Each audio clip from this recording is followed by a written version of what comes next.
moving right along. Next up we have Steve-O. This is Steve-O's first submission to Student Focus, so bravo. Very glad to have you here. Steve-O's actually a relatively new student, so I'm super excited about this. I love working with new students because this is that chance we get to kind of really hone in on those little things and help them work forward. And I'm always so impressed by what they can do already. So Steve-O is a beginner. He says that he just got his kit at the end of February, pardon me. Never played before, apart from about 10 years, at about 10 years old, messing around on drum kit. He says, so I really have no idea what I'm good or bad at. Okay, great. I could be doing everything wrong or some bits right. Exactly, this is why Student Focus exists. This is exactly what I'm talking about. He says, his biggest weakness, he says, me, I get it. He says, but I'm working through the Drumeo method and have tried some rudiments. Perfect. He says he wants me to focus on whatever he thinks is relevant for the stage I'm at. Perfect. All right, so let's check out Steve-O. This is Steve-O jamming out to the April collaboration song. Here we go.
Oh, I should have waited 4 more bars. I cut you off mid-solo. That's so rude of me. I apologize, Steve-O.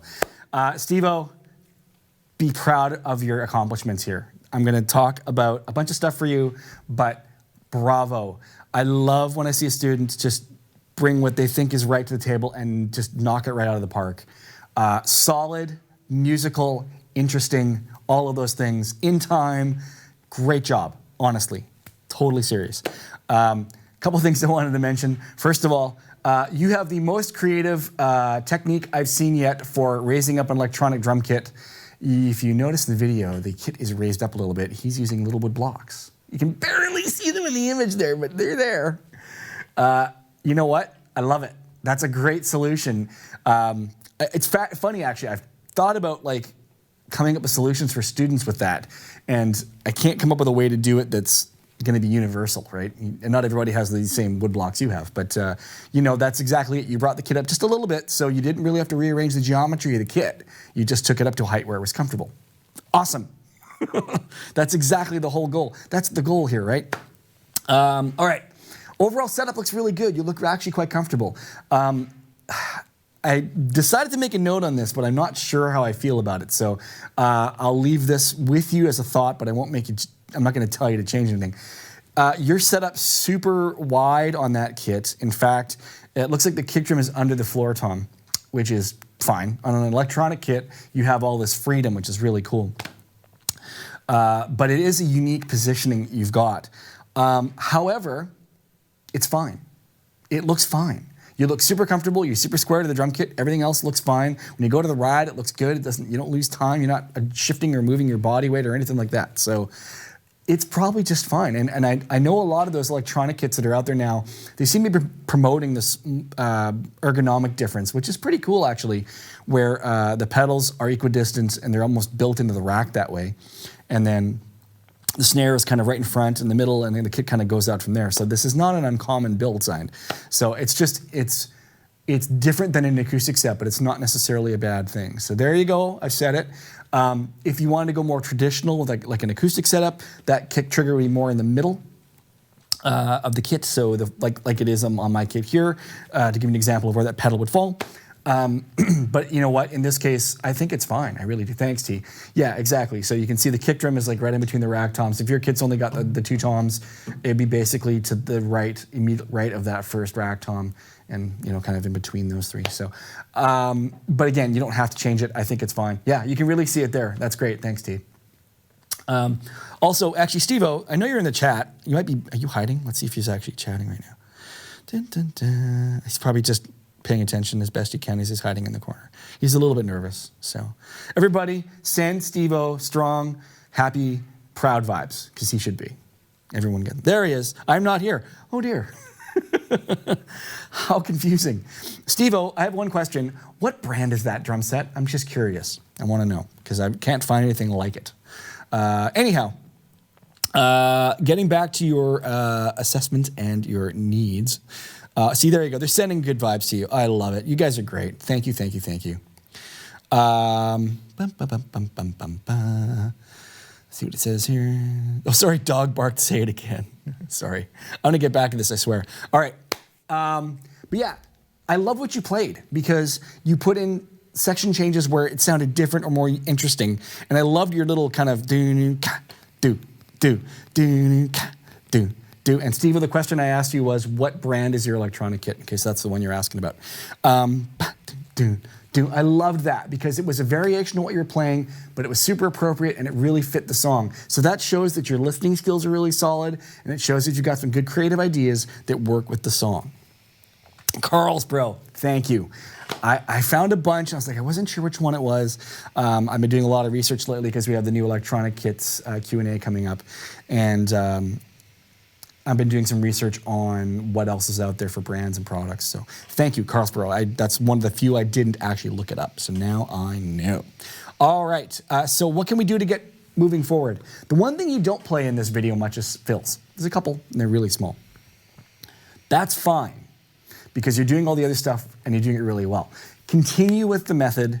As you already know, I'm sure, if you're into playing your first song, playing your second song, there's fill ideas, and I'm sure you're doing those great. So continue with that. You're going to continue to develop those ideas organically with that plan, and it's going to take you step by step, and it's going to take you with the right places at the right time. The whole idea with the method is we dole out the information to you as you develop the skills to understand and take it on and move forward with it.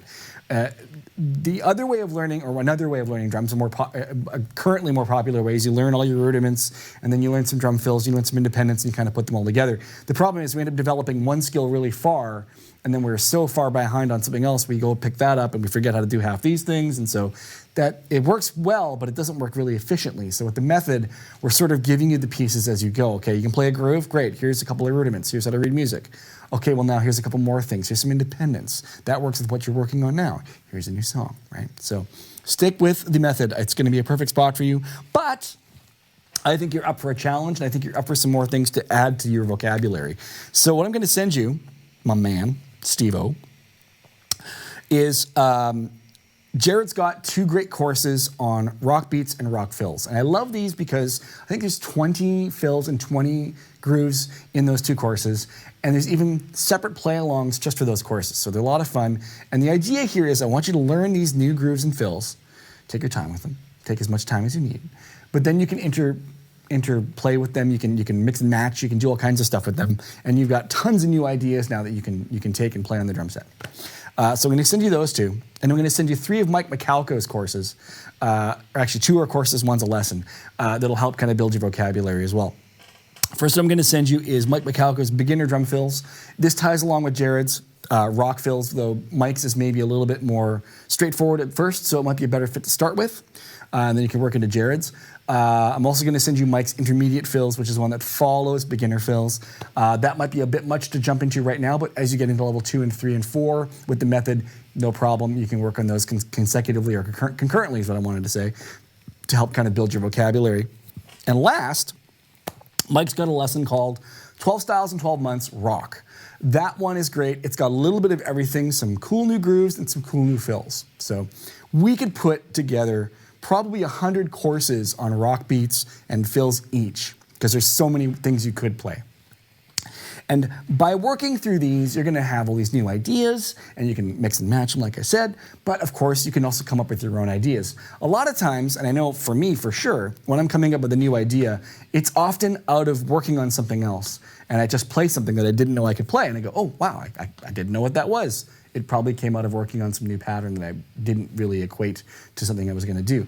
Or sometimes it comes out of a mistake. I'll play a mistake and go like, oh, well, that was kind of cool. And then I might develop the mistake. Is there anything wrong with developing mistakes? Absolutely not, right? But honestly, great job.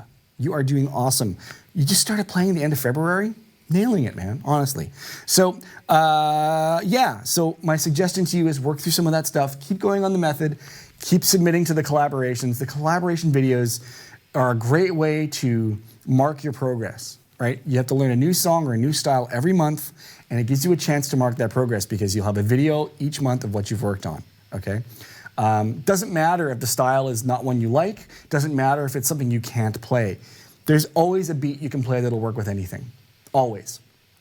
And it's finding that one that works for you right now. And then you can always revisit it. You can come back to another drum on the shelf and go, oh, I like what I played there, but now, 6 months from now, you might be like, yeah, hey, I could now play, I could have played this, or whatever, right?